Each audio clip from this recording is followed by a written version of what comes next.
All right, thanks to Nomad Goods. Let's get into our reviews. First up is The Power of the Dog, a movie that right now, so Gold Derby is probably the best website for getting a good consensus of what is considered the favorite, not the favorite for the Oscars. Two of the three movies we're going to talk about are absolutely considered front runners for Best Picture.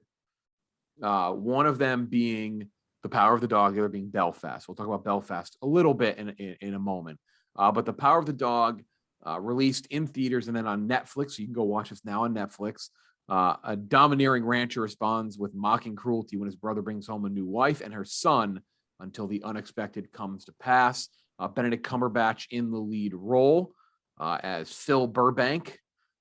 Kirsten Dunst plays the wife that arrives on the scene, the wife of Jesse Plemons, who plays George Burbank, the brother of Benedict Cumberbatch's Phil. And then Cody Smith-McPhee plays Peter Gordon, who plays the son of Kirsten Dunst's character. And that is the two of those characters are kind of where the story takes its turns and what everything is based around. Again, they're ranchers. It is directed by Jane Campion, who has done a lot of movies, but nothing of massive note in a while. In the early 90s, she released a couple movies that are all in the Criterion collection. Mm-hmm. Two of them being An Angel at My Table, the other being Sweetie, which are smaller movies. The one of most note is The Piano, which... Yeah, that went up against Spielberg for Best Picture, I think, right? And it's kind of funny because that could theoretically be happening again this year. Yeah. Fantastic, right. Which West Side Story, by the way, people saw West Side Story. We didn't get a chance to go to the screening because we had our Cyber Monday sale. I'm going to see it. I'm excited to see it Thursday night. It's apparently people are like, I don't know why this isn't. They go, this movie just fits the bill for Best Picture at the Oscars. Whether it is the Best Picture, I don't know. But people who've seen it are like, this is just something that the fucking Academy would pick to win. Yeah. But yeah, it was nominated for so many things: Best Picture, Director, Actress, Supporting Actress, Screenplay, Cinematography, Costume Design, Film Editing. Holly Hunter and Anna Paquin both won. Anna Paquin very famously became the youngest actress to win an acting award at that time when she won for The Piano. How old was she? She's like 12, wasn't she? She was really fucking young. Yeah. Forget what her age was. Anyway, so the Holly Hunter won for Best Actress. So again, if you haven't seen any of her movies, go check them out. They're older movies, at least the ones of note. This is a newer one, and she's going to be up for a lot of awards for this movie. But the question is, do we agree with that? I like this movie. I don't think this movie. I think this movie I think it's a really good movie. I was captivated by it. I think it takes turns and twists that are really fucking dark. It's a dark movie. I think it takes some really intriguing turns. I think the ending is a fantastic ending. I think there are parts of the movie that I in some cases, like we'll talk about Belfast, and they're two wildly different movies because Belfast does have some, I think, I guess, quote unquote negative moments, but it's a much more upbeat movie. I've seen people call both movies at some points maybe a little too drawn out or quote unquote boring, but I think the only one I would say that about between the two of these would be The Power of the Dog. There's just some parts of the movie that drag a little bit for me, where I'm not quite as captivated, and it kind of takes away from, I think, the mystery of the story. Does it play into the fact that I was kind of surprised by the twist it takes at the end? Yes, we'll get into that in a second. We'll spoil right off the top. But other than that, it's a really good, strong movie. It looks fucking great. The acting is awesome. The acting carries the movie. Everyone in this movie, I think, does a pretty superb job, especially given the fact that this is such a dark story. It's a 90 out of 100 for me. It's definitely up there with some of the better movies of the year. I mean, I really enjoyed it. I think Benedict Cumberbatch is awesome. I think we oddly forget that Benedict Cumberbatch is such a fucking stout actor. Not that he does a bad job with Doctor Strange, but he's so much Doctor Strange right now that it's one of the things like, oh, I forgot that he's just like, before Marvel, is just a really good fucking actor. And he's great in this. We'll get into the meat. I think the more interesting thing about this movie is how you view the ending, and how you view the story put together. And I think there's also a way, and I'm wondering if either two of you agree with this, or have this take, because I don't agree with it, but I know some people have, is the way the movie plays out convoluted in a sense with how it ends.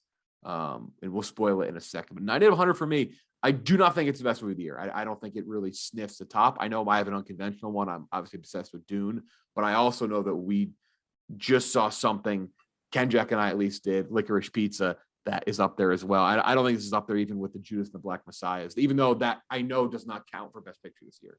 But that's still a 2021 movie. So that's my point. 90 out of 100 for me. Ken, Jack, where do you have it? I ended up on an 88. I think the primary goal of this movie was to kind of keep the audience on its toes, right? And I think in that regard, complete and total success, right? Like it's very, very unsettling. It very much just keeps you like a little bit unnerved throughout the entire movie.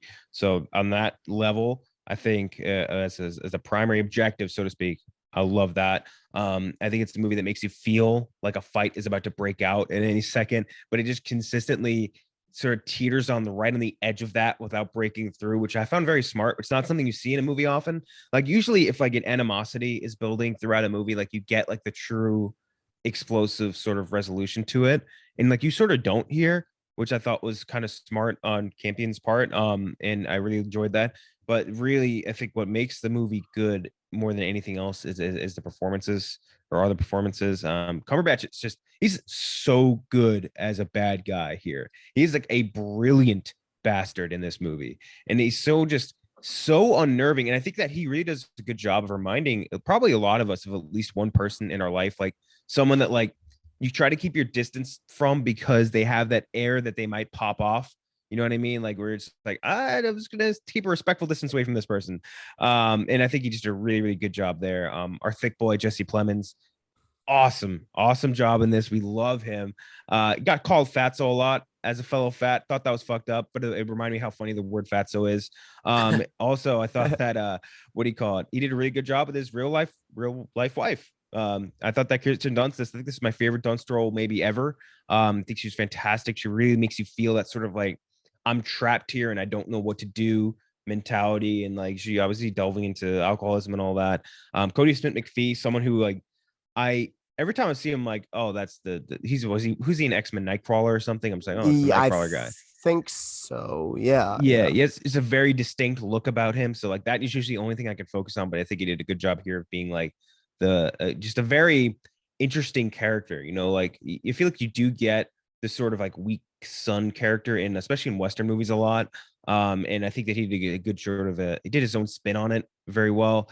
I think the storyline in the movie gets a little bit wonky, and that's definitely where I'll take off points from it. It thinks it's a lot smarter than it actually is. It's like we need to make things feel a little bit airier, a little more open-ended, and a little more of this in order for people to think that it's like a very good movie. And it's like you can have things be a little bit more definitive. You can have things be a little bit more close-ended without like, because that's where it airs out and turns into almost like a pretentious movie. You know what I mean? Like that's like that thin line where someone watching this, especially on Netflix, which are just mostly, you know, regular like you know, Joe Smith, whatever guys and girls, like they're just watching this to find a good movie. Like they'll watch this and think like, I'm sure this is very pretentious and I don't like this.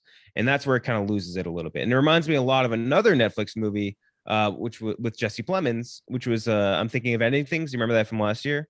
Where it was like Charlie Kaufman. Yeah. And we were watching, I remember we were watching that and we're just like, there is very good things about this movie. No one is going to connect with this.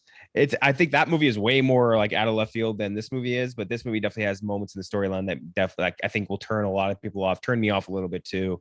But I do think the thing that elevates it more than anything else, performances were out of this world across the board and really headlined by Cumberbatch. Yeah. I've been looking forward to talking about this because I saw David Lowery's The Green Knight, I think in August. And I said, well, no competition. This is going to be the weirdest movie of 2021. That is Star Wars compared to some of the bizarre shit that we get in Power of the Dog. That does not make it bad. I know there's politicking involved, but I will say if this wins Best Picture, I think to mainstream audiences, the Oscars will officially be dead because I see this being a movie that mainstream audiences just do not like. It's not very long, but it feels very long. It is not cut and dry with its characters. It does pull off something that I appreciate, which is its main character. It's like somebody watched There Will Be Blood and said, God, this Daniel Plainview, he's just too nice. And so they decided to write Benedict Cumberbatch's character, who's just this malicious douchebag. And hey, he's brilliant. And I agree, like you said, Jeff. He has almost become underrated as a performer because I don't know, he gets memed for his name and shit like that. But you watch this guy in Star Trek or Imitation Game. This guy's one of the best actors working. Everybody's great in it. I do like this movie, by the way. I do enjoy it. I more so appreciate it for what it was and what it was trying to be. It suffers from, to me, what many kind of Oscar bait movies suffer from, which is it's overly long. I still think you could cut a solid chunk out of it. It took a minute for me to kind of figure out what it was. I don't know if we're gonna do spoilers for this one, but we can. Now that you've given your, we can get into it, and we can. Can we get into it? Okay, here's the big problem I have with it. Is I picked up pretty early on what Benedict Cumberbatch's character was. He's gay. I don't think it's, it's overt, and from like the second scene, I kind of had an idea. The issue is it feels like the movie kind of portrays it as a twist. Like, can you believe this? And yeah, I could. It felt like they were kind of going that direction. Now it's handled relatively well. And there's again, it's where I think Cumberbatch was just probably salivating reading the script because this character goes in so many different directions. But it leads to an ending that is interesting, not by no means wholly satisfying. It's one that's open to interpretation. I think that this will be a movie, and that's why I would be surprised if it ended up winning Best Picture. I think it's a movie that over time will become something that's appreciated more so by people. Whereas the Best Picture movie is kind of the movie that in the moment, everyone says, this is brilliant. The Titanics of the world, the kind of the mainstream, narratives. There's nothing really outside of the actors being famous, really mainstream about this. Like you guys said, it looks great. It has this weird aura to it where from the very first shot, you're uncomfortable with it. And it's strange because it's not a thriller by any means. It's a very slow moving movie. And yet you watch it and you feel just a level of unease throughout the entire thing. I mean, the characters are all very, very flawed. Everyone kind of throughout this movie has, secrets about their life that you feel like are going to be bubbling up to the surface at any point. The more I talk about it, the more I like it. I'm actually bumping my rating up quite a bit. And this may seem low, but I could see it going higher. I'm gonna put it at an even 70. I like it. I think over time I could enjoy it more. I think there will be people who declare this like the best movie of the year. I guess just for me, it was a little bit too flat at points narratively for me to really say, oh, I can't wait to go back and watch this again and declare it one of the better movies of the year. But it is quite good and it's memorable, which so many movies are not nowadays. Mm-hmm. Yeah, I think for me, I think it just has this sensibility to it, which plays it. You're right. It's like almost like a slow thriller in a sense, Yeah. which I do like. But again, my one big complaint where I kind of drop it from being like truly great, just being like great or like really good is that I just do think in some spots it kind of drags down what I think are its strengths, and its strengths are the mystery of kind of the character, kind of the mystery of like what's going on with, Kirsten Dunst's characters, the son, like there's a lot of those added elements. I think that if the movie kind of had a bit more punch in that sense, not in a way that it becomes obnoxious and it completely ruins the tone for what Jane Campion's going for, because there's a reason why it works, a reason why she's good at what she does. But I think there could have been met with a little more kind of in between on getting the movie to kind of pack a bit of a faster moving thriller sense to it, because it does move at kind of a slow pace. We'll talk about the what kind of happens here. So Benedict Cumberbatch's character does not like Kirsten Dunst's character at all, kind of ruining the dynamics of the family. Does a lot of things to sabotage her life. She kind of punches back, does a few things as well. And throughout all this, Benedict Cumberbatch's Phil is beginning to have a bond with Peter, who initially he doesn't like, the son of Kirsten Dunst's character Rose, and you think it's kind of a genuine connection, but in the end, it's heavily implied through. I mean, it's not even. It's heavily implied. I'll say that it's not like just distinctly said that he kills him, but Peter leads to the death of Benedict Cumberbatch's Phil through a series of events, through a hand injury, through anthrax and cattle, and that's kind of where your mind goes at the end of the movie. It ends in an ambiguous way, but it's not that ambiguous. It's pretty clear what happens. And Jane Campion even said in interviews that Peter versus Phil is kind of a David and Goliath type story. There's a very direct reference to the Bible at the end of the movie. And we'll get to that here in a second. But even in the beginning of the movie, like there's a voiceover with Peter says, "For what kind of man might I be if I do not help my mother?" So you get this kind of like Ken Jack said, you're on your toes because you're almost like, oh wow, this is a grumpy old like farmer Western type thing, right? Where he doesn't agree with what's going on. He doesn't like this type of thing, but he's going to kind of turn around because he has this young kid he's going to take under his wing. And so I like the idea that you kind of get that sense of what the story is, but really in the end, it's just a revenge thriller. Like it's basically what it becomes because Peter gets revenge on Phil. Again, that's what's heavily implied for the way he treats his mother. Mm-hmm. That's you get from it. Yeah. It's one thing I want to note that I almost forget about is that I think this movie did a really good job beyond with the visual aspect of it, like the because I do think that the way that they shot this movie added to that unsettling nature. I think they did sound really well, like very minuscule use of sound. Like when Benedict Cumberbatch is walking through the house in those spurs, and you just hear like from anywhere in the house, you just hear the spurs coming through. You kind of feel like that, like you kind of like suck in your teeth and you're like, what's gonna happen?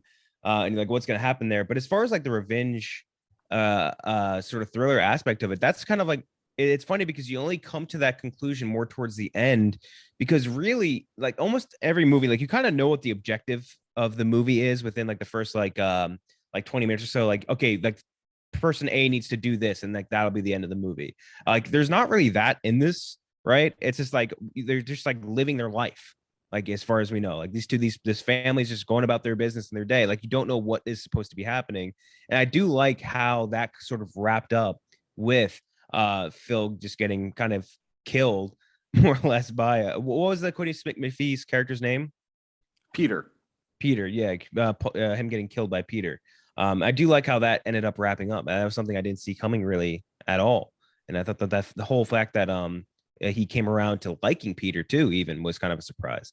To your point, by the way, Chris, too, about the people getting pissed at the Oscars about this, I think that what would makes that even more of a salient point is like people will get pissed at the Oscars no matter what, right? Like when they're like, of course, right. How the fuck did Shape of Water win Best Picture? How the fuck did Moonlight win Best Picture? The difference being that none of these people watch those movies. Everyone that complains about those movies, they never watch those movies. This movie is significantly more accessible since it's on Netflix, which I think will piss people off a lot more. That's a really good point you just made. And it's hard to argue. And it is, regardless of, my rating is a little bit lower than your guys's, but I love that these movies do come to Netflix, because I do think that something like the Oscars, I think, could stay remarkably more relevant when people are able to watch the movies. I mean, like Nomadland, I know you guys are in New York, so it might be a little bit different, but like being where I'm at in Lansing, Michigan, last year, COVID being a big reason for this, Nomadland, I don't believe, ever came to where I lived. I had to watch it on VOD. Now, eventually, they put it on Hulu, and it became a little bit more accessible. And still nobody watched the Oscars last year, but I do think that with something like this, regardless of how people feel about it, I do think it's going to become a much more talked about movie than your typical Oscar, because I do think there's going to be people who are going to sit down and watch it on Netflix and are going to have the kind of what the fuck reaction that so many people have had to it. And it's why I'm glad I'm doing this podcast now, because as we've talked about it, I've come to appreciate it more. Like I knew it was a really well-made movie, but I think that there's kind of little idiosyncrasies in this thing that I overlooked when I was watching it. I don't know. There's few movies that will be up for Best Picture that are in the discussion that I think can move the needle in terms of the Oscars doing something different that kind of captures a mainstream audience. I think West Side Story is probably going to be number one. That's going to probably be the one candidate in terms of relevancy. You have a movie that people know the story, they know the actors, they know the director. Like it's West Side Story. There's no denying that. I think after that, I mean, Dune isn't going to win, but Dune would be one that would pump relevancy. It's a massive hit around the world, but probably King not Richard, going to maybe? win. Don't Look Up, probably not going to win, but Don't Look Up is definitely going to get a lot of buzz because it's Christmas. It's on Netflix. It's Leo and J Law. It has a lot of recognizable people. It's, Kid Cudi and Ariana Grande. It's got like a random collection of people. I don't think Don't Look Up's going to win though. So I really think the only one, King Richard, maybe because it's been pumped so much. Will Smith, but I don't think King Richard's going to win. So I truly think the only movie that has a chance, and like Licorice Pizza, no, Licorice Pizza is still in like 3 theaters. It's like I think up to 10 theaters across the country, and they're doing that to build hype. I think that's a decent rollout for that movie. Like I get why they're doing it, but in terms of accessibility and like Oscar relevancy, I think the only one that would really have that has like a real chance that would kind of be a mainstream pick would be West Side Story at this point. Yeah, I will say I would give Licorice Pizza a bit more of a shot because again, there's always politicking with this stuff. Paul Thomas Anderson has never won Best Director, and he's never made a movie that's won Best Picture. Could be small chance. Could be a Scorsese with The Departed kind of thing, where they say, "Hey, you know what? He's been around forever. Let's throw him a bone. Let's give him the Oscar at least for directing." That's just a guess though. I think the one thing that is exciting and intriguing about this year's Oscars is because it's been such a weird year coming off of COVID and the fact that we're only, because of last year being extended, we're only talking about 10 months worth of movies as opposed to the typical 12.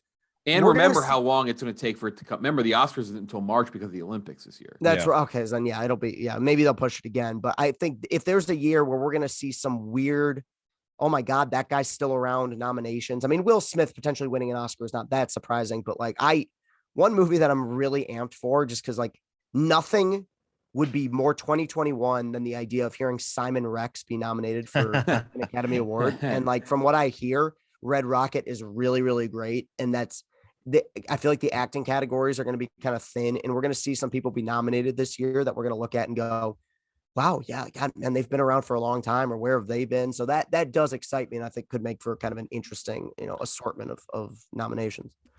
I like the idea of Spielberg potentially winning one, though, in this case, only because that is one where the general public, everyone knows who Spielberg is, right? Everyone knows, for the most part, at least what West Side Story is. I could see at least, not that the general public has any say in the Oscars at all. Again, it's a fucking industry award. You guys, all of you listening, including myself, you have no fucking choice. There's an industry award. But I could see people pushing for that because like he hasn't won. He's only won Best Picture once. He's won Best Director twice, but even then, last time he won it was 1999. Like 2 decades without an Oscar win for Steven Spielberg seems crazy.